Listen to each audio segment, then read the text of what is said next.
Hi, I'm Bill Tripp, and I'm the designer of the new 90 that's just launched by Michael Schmidt Yacht. I'm really happy to have helped arrange the building of this boat with this yard. It's been a great collaboration. The new boat here, I think, is really a new goal that other people are going to have to try to meet now. This is a boat with a lot of value, and it's really beautifully finished, and the boat sails really well so far. And I'm really excited about what this boat will do for our client. It's a boat to go sail around the world. It's going to be a great adventure where the boat takes off for places unknown, crosses oceans, discovers islands.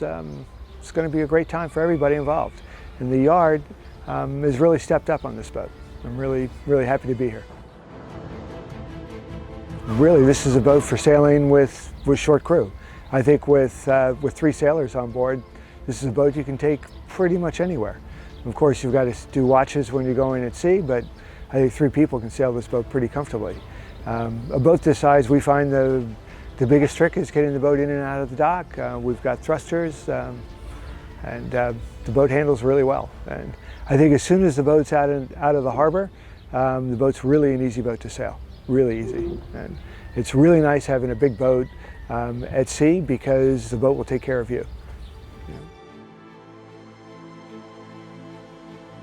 Well, I think that the way we've been able to proportion the boat with the yard in terms of building the boat out of carbon, putting a lift keel on the boat, with the twin rudders, we're able to get a boat that, while it has all the accoutrements of a true cruising boat, it's a boat that will sail really well.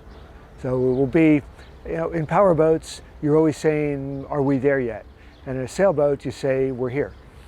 And I think the enjoyment of the use of the boat will come first.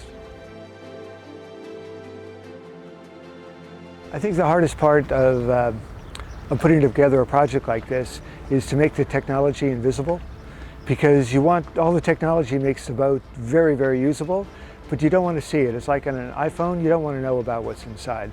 And here we want the lifestyle of the boat to come through, the use of the boat to come through, and you don't want to see what makes it work. And getting all of that integrated into the boat to hide it away in the space has been a challenge and also very rewarding.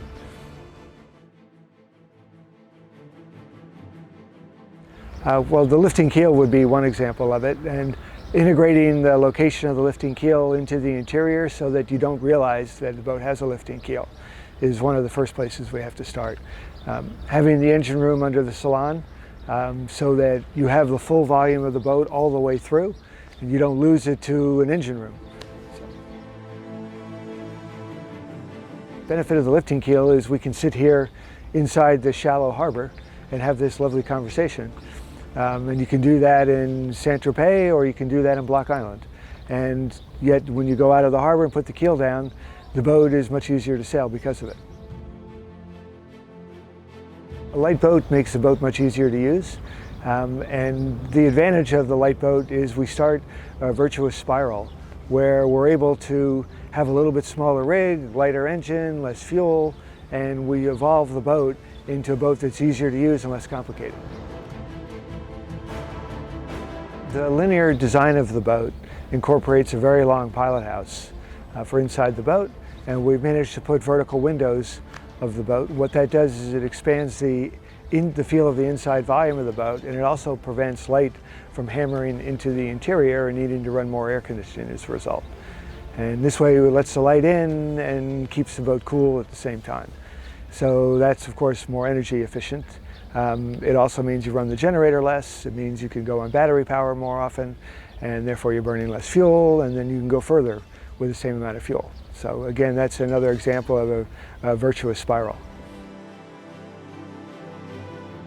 Well, this is the second boat that we've done with Lignia Wood. The wood here is quite a beautiful looking veneer over the deck. It's great to walk on. It doesn't get hot. It feels and looks like teak. We're not cutting down trees in Burma for it. I hope that this becomes the future here, where we're using less wood to do the same thing. Well, sitting here on a carbon composite boat here, it's a boat built out of epoxy. It's not a plastic boat. And when you go down below in the boat, really you're immediately hit with the smell of wood and the smell of leather, and it's a wonderful environment. It no longer smells like styrene. It's a completely different world. You feel like you're in, you know, a luxury hotel. You feel like you've come to a place you really want to stay.